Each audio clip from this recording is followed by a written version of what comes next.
Yeah, and and this is a very important topic, Dad, and I definitely want to get your perspective on this.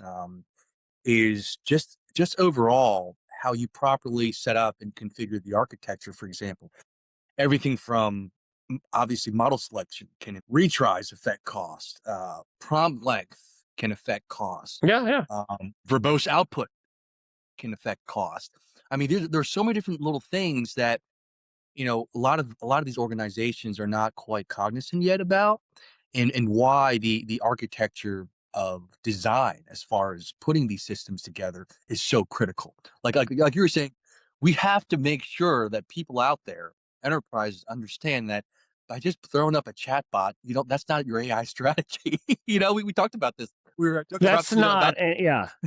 And the architectures, when you approach this, when you think about these problems, I've gone through and dealt with systems where hey, and AI built all this for us, but we have 3 users and it's costing us 15 grand a month to run in AWS. The AI is not super awesome at picking those efficient route. And you could argue that, hey, it's trying to use more of how it's compute.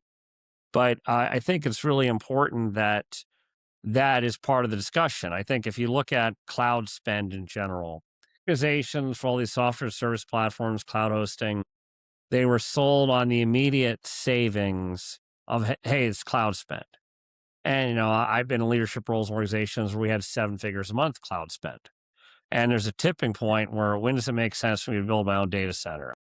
If I'm spending 7 figures a month to pay, Amazon or Microsoft to host my thing, at what point am I at diminishing returns? And I think organizations also look at small startups.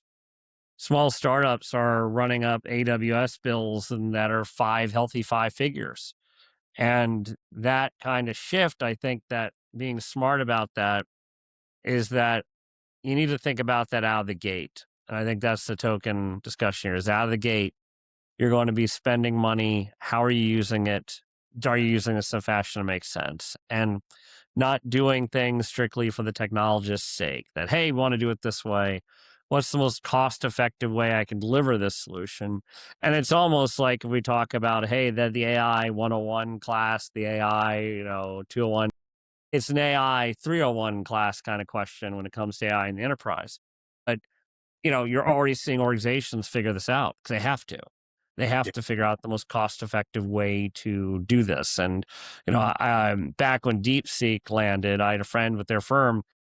They found that DeepSeek could do a lot of what they need to do on their hosted compute. mhm, So they bifurcated their platform and moved the rote stuff to run on their own DeepSeek on their mhm, own hardware, and then ran the stuff where needed cutting edge models. They ran it on the hardware. Now, granted, if you're doing that today, there's other platforms there, but I think folks are realizing that. And there's a tipping point also. There's a tipping point where you just buy that machine and it has that compute capability locally. There's reasons why these Mac Minis with lots of RAM sell because everyone's using them to localize compute where they can to help manage those costs.